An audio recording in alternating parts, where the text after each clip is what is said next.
You know, cell phones take great pictures today, but are they as good as your basic compact camera? A couple years ago, I asked that question of myself, and in those days I had an iPhone 5, which took okay pictures.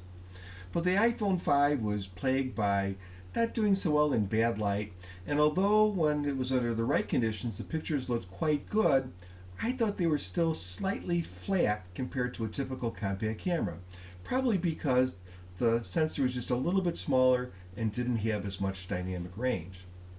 But now I have an iPhone 6 Plus, which not only has a better lens, but has optical image stabilization, it has a little flash on it, and it takes pretty darn good pictures. So I kind of thought about this question again. Is it true, or is it time to get rid of your compact camera? I think it probably depends. So for my opinion, I'm going to exclude quite a few cameras and phones, just because they are so uniquely different that it makes the comparison meaningless. So on the upper end of compact cameras, we have things like waterproof cameras, super zoom cameras, and even enthusiast cameras that with some of them with the bigger sensors really almost rival DSLRs. So we're getting rid of those. We're not going to think about those at all. On the Android side, we're going to get rid of all those cheap Android phones. You get them for $150 at Walmart, or maybe it's a low-end phone that you got through your carrier. Those have terrible cameras. Even if they're 5 megapixels, they're junk, so we're going to exclude those too. So we're talking about upper-level cell phones like the iPhone 6 Plus or a high-end Galaxy or a high-end LG phone compared to your standard Walmart $100, $150 compact camera. Maybe get them for $60 on a refurb. So let's look at the pros and cons.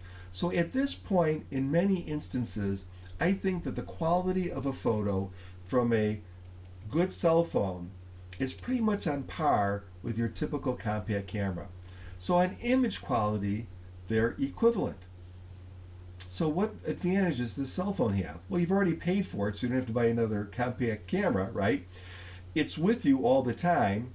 It has many apps that can enhance your photo taking ability, from manually controlling the cell phone camera to special effects to photo editing, and of course the all-time benefit, the immediate accessibility to social media sites. So these phones have a lot going for them. But is the compact camera completely left out to dry? Well, I don't think so, because it has a couple features too that make it different from a cell phone. First of all, I'm lucky to have on this cell phone a little LED flash, but it's pretty little and it's not going to light up very much.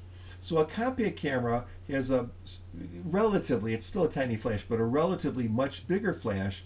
So I have a big group of people, it's going to work a little bit better. And because it's a little bit bigger, it will have a slightly less chance of blowing out the person's facial features or casting harsh shadows that make people look kind of ugly. So there is that point, small point, for the compact camera. What's another point? Well, we still haven't really gotten optical zooms on our cell phones. I don't know if that will ever happen. It might. But we do have optical zooms even on cheap compact cameras. 5x, maybe 8x. But when you zoom in on that 8x zoom, it's actually an optical zoom. So that image is magnified on the sensor. When you use the typical, even high-end cell phone, and you maybe expand and you zoom out that way, in most cases you're just expanding the pixels, which is a much poorer quality image. Now, I will bet in the near future, if it's not already happening, I hope it's not happening on my phone, that they'll develop algorithms, which they're already doing with cameras, where they take that expanded image and they do some math on it and they make it look a lot better. But still, an optical zoom will be slightly better. So one for the compact camera. What's the real advantage of a compact camera? Well, the fact that it's inexpensive.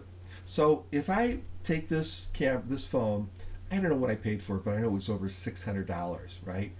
If I put this on a table and walk away, someone might say, oh, nice phone, and they might take it.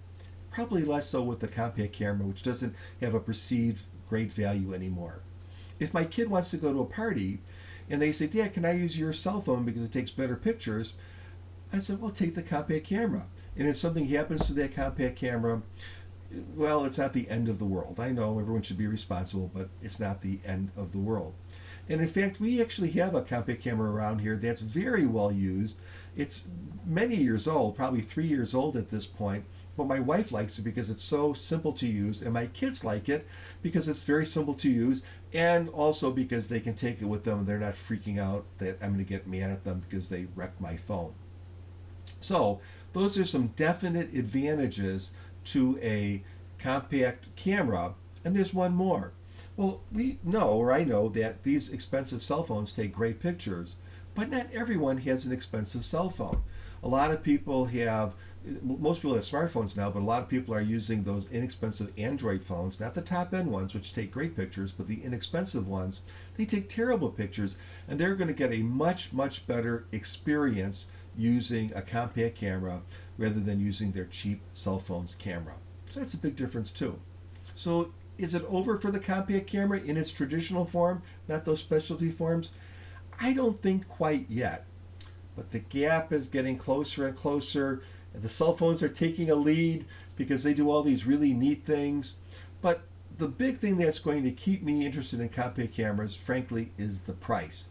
So as long as there's a big differential between the price of the compact camera, which I think there will be, and a good cell phone, well, the compact camera has its place. If those cheap Android phones get really good, and they probably will as time goes on, as everything improves, then that gap is going to get narrower and narrower and narrower, and maybe it's going to disappear. So I'll probably be doing this opinion maybe a few years from now, just like I did one a few years ago. If you get some time, please give my absolutely free podcast a listen. It's called Psychiatric Secrets Revealed with Dr. Mike. You can find it on iTunes and other podcatching sites. If you like this video, I would think it would be really awesome if you gave me a thumbs up. Please subscribe to my channel. I like doing these videos, and I like to do more. And if I get more subscriptions, I tend to do that. And as always, have a great day.